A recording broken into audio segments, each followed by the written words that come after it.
Oh, Canada, the great white north, you must play hockey, you must go hunting. Well, actually, I've never went hunting before. Despite having acres and acres of trees and land, I've just never picked up a gun before. I also have never eaten a dog before. Just some false assumptions I thought I might clear out. Anyways, too many dead animals right now. Let's just grab a blanket, turn off your lights, for 3 true scary ghost stories that happen while hunting.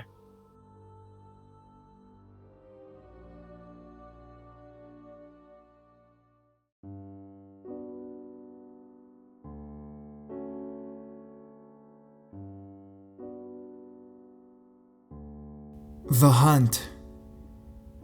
It was about 5:30 in the morning when I left the house. The sun would not be up for at least an hour, which would give me plenty of time to get my deer stand on my property and settle in before legal hunting light would arrive. The first thing I realized on that late October morning was that the air was remarkably still. The leaves on the New England forest floor were heavily frosted from the overnight cold, and there was no wind to speak of. Although my tree stand was only 200 yards away, I knew my approach was going to require some forethought. My first step from the grass of my yard to the frozen little litter of the woods was about as subtle as jumping into a barrel full of potato chips with both feet during church. With no rustling from the wind to help conceal my movements, there was no way I was going to be effectively sneaking throughout the woods. So I decided to resort to an old trick I had learned in the past. Being very familiar with these woods and the path I needed to follow, I secured my 25 pounds of gear, shouldered my compound bow, and began jogging through the woods to my destination. Although my unconventional approach was about as stealthy as a runaway dump truck crashing into a factory, I was not going to provide the deer in the area with the telltale, rhythmic cadence of a walking human being, and as loud as his method was, I was not going to be disruptive for nearly as long as if I had tried to be quiet. The tree stand is a ladder stand, which for those of you who are unfamiliar with hunting, is basically shaped like the capital letter L standing on its head, with the short end of the L secured about 20 feet up on the side of a tree.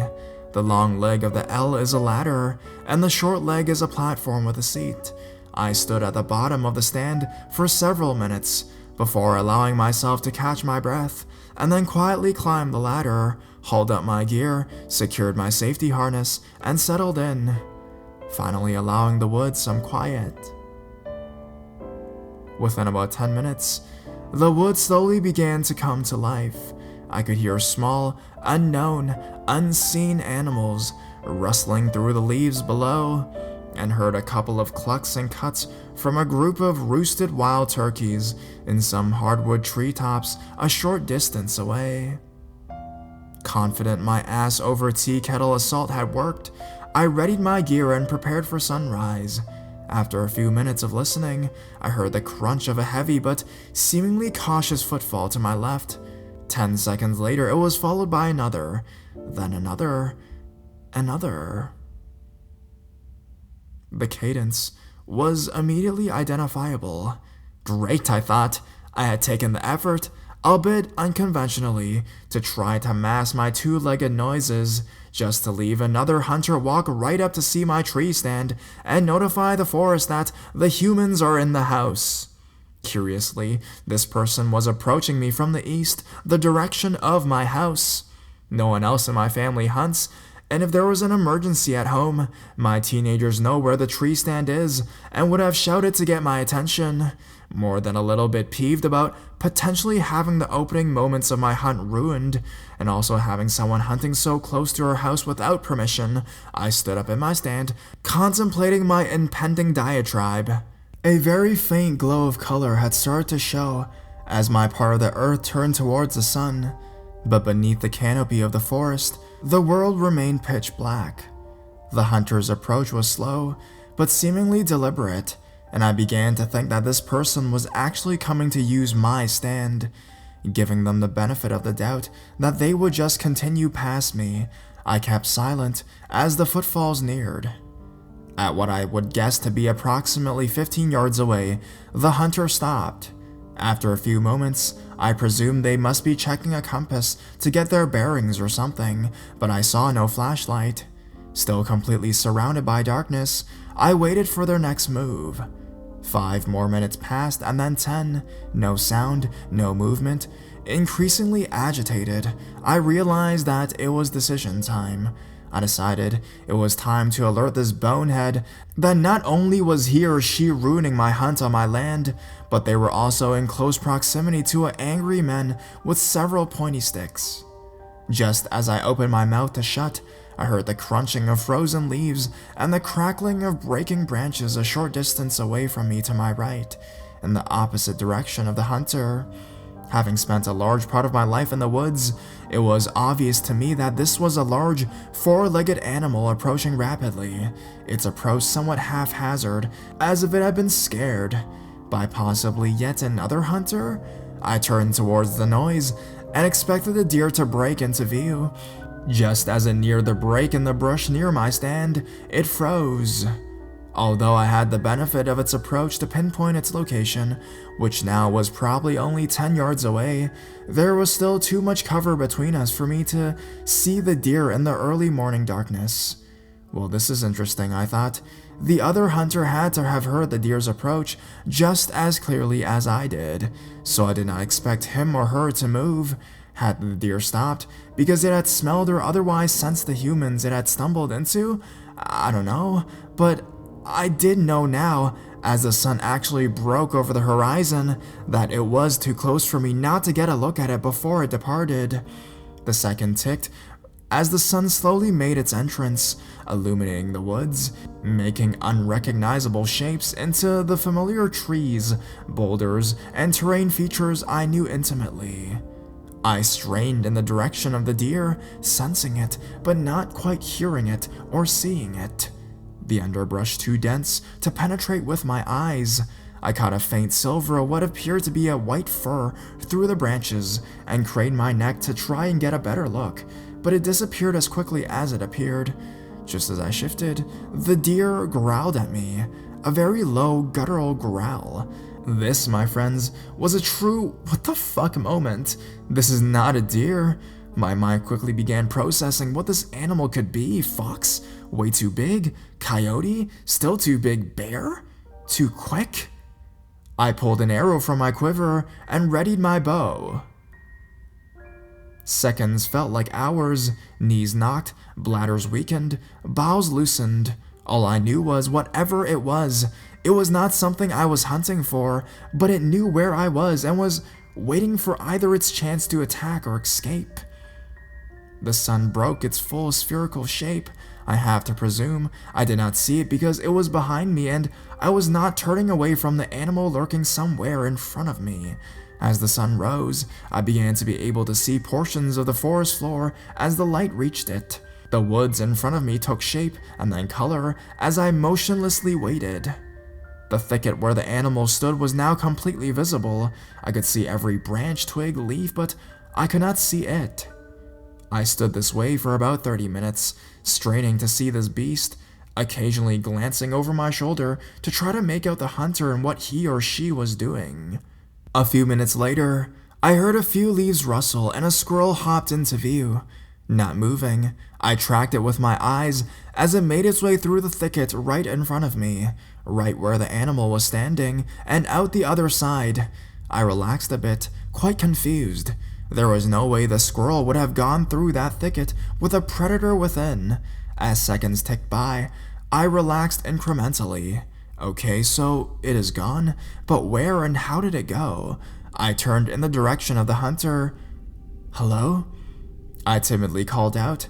No response. For a few minutes, I scanned the area thinking maybe he or she can see the animal and was a way to give away their position. I sat down in my stand, hoping to get a better view through the canopy in the direction of the hunter. I could not see anything. I knew the hunter was close enough to hear me call out. I waited and waited. An hour passed. No hunter emerged, nor did one walk away. There was no hunter. I was beside myself. I have the utmost respect for the cunning and elusiveness of wild animals, and could give the beast the benefit of the doubt on being able to sneak away without being detected, even though I did not believe it had. But there was no way some clumsy human could have gone past me or away from me from such a short distance away in these frozen, noisy conditions without me knowing it. The next couple hours were a blur. I thankfully did not see any deer that day. My mind was so wrapped around the events that had happened that I did not think my brain would have been able to direct my body through the motions of making a shot. Still expecting to hear or see someone or something, as I began climbing from the stand, I lowered my gear and made the descent. As my feet touched the ground, I noticed a movement almost immediately in front of me. Stuck in one of the bolt holes of my ladder stand was a large feather, an eagle feather. Someone must have found it and stuck it in my stand as a joke, and I guess I did not see it earlier when I climbed the ladder in the dark. Knowing this was not the case, and knowing it is illegal for anyone to possess an eagle feather that is not Native American, I left it and walked home. About 10 months later, which was about 9 months into my initiation in the field of paranormal investigation, I met a woman who was a clairvoyant. We met through a mutual friend at a get-together. I learned that she is what I call a gotcha psychic. She says things to people that either floor them or leave them thinking she's a nut job, not much in between. About an hour after meeting her, I was standing next to her at an appetizer table. Without even looking up from the table or at the plate she was preparing, she said to me, "You know it is up to you to take care of her now, right?" When I asked her what she was talking about, she looked me in the eye and said, "The Indian girl that is buried on your property. The wolf cannot protect her from everything. You and your family are her caretakers now." And she walked away. Gotcha.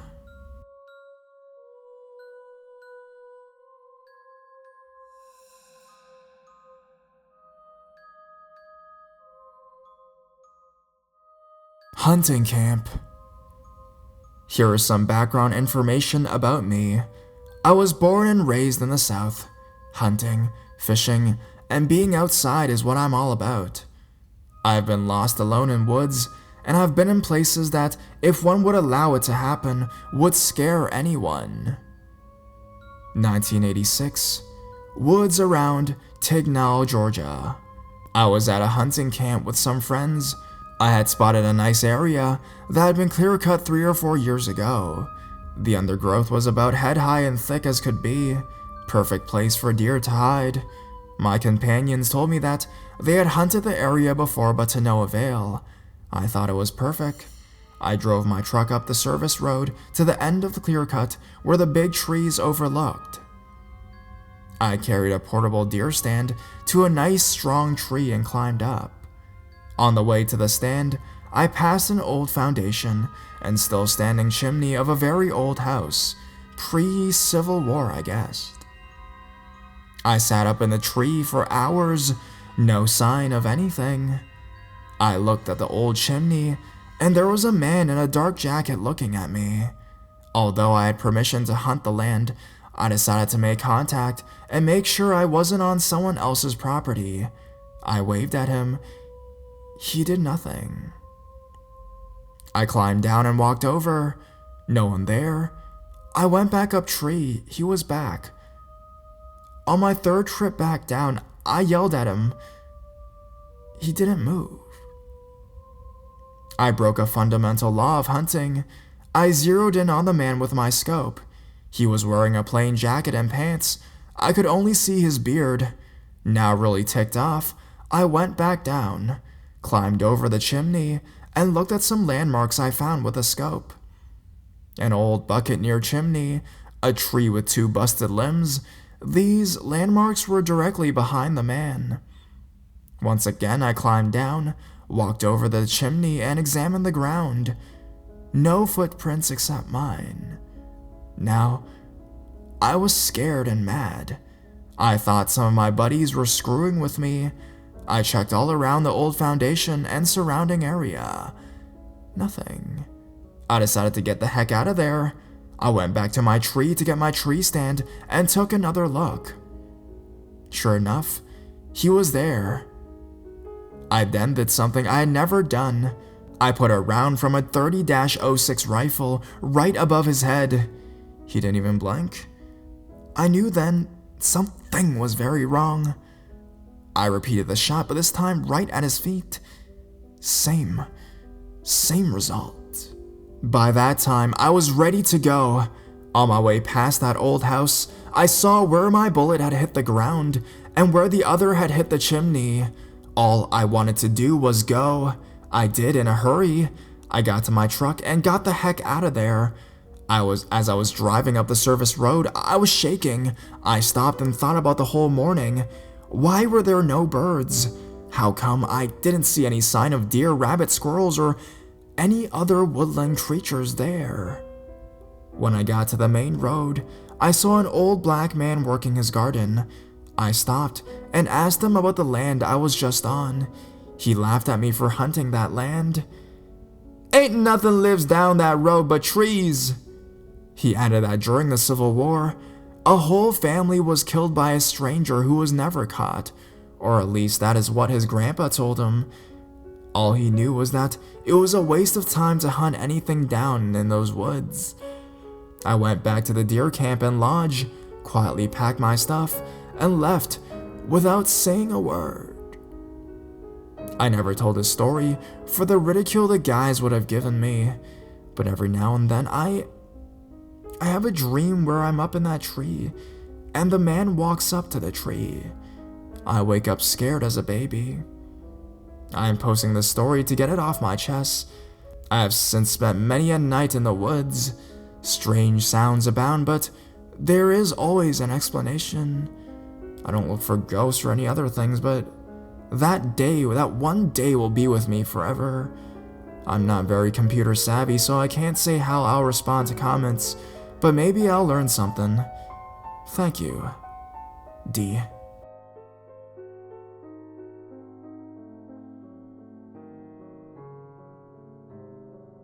Something is looking in our home, hiding in the woods. My house is right next to a forest, where almost every side has the forest next to it. We only have one neighbor in our area, but they are rarely home. Since we live in such a dense forest, and the fact that I am in Norway, it's pretty much night all the time. We rarely see any sunlight at all, in the winter period anyways. What is really creepy though, is that the power to our house frequently cuts, which really isn't a surprise or a new thing, since the power goes out almost all the time. But very recently, very strange things start to occur when I am home alone. It's happened 2 times now, that when the power cuts, it's pitch black both inside and outside. And one time it was completely dark. I was sitting in my living room on my cell phone when I suddenly see a flash in my panorama living room window. I take a look outside and see something at the edge of the woods with a flashlight on his head, I think looking directly in my window, maybe about 50 meters away, and he's just standing there. I'm a pretty confident guy and not so easily scared around the woods, given that I pretty much grew up here, so I figured I should check up on this guy since he is on our property, and we really don't like people looking in our windows, especially not that late at the evening. Power's still out, so I equip my flashlight, my field pants, and my hunting knife, which I always bring for various reasons. I go outside and are heading for the direction where the figure was standing. Nothing there. I look around after it, and it has moved further in the woods. I could still see his flashlight. I yell at him, no response. I'm kinda jogging towards his position, but still trying to get his attention and tell him that people really aren't supposed to walk here. The closer I get, maybe about 100 meters away from my house, and about 50 meters away from the figure, I realize something is off. My flashlight is lighting up the area, but it doesn't light up the person. It sort of goes through him. Now, I'm not that close, but I can say for sure that my light doesn't illuminate him, but I stopped. This shook me to the bone. This guy casually stared in our window in the middle of a blackout, didn't react to my callouts, neither did he walk in a normal pattern.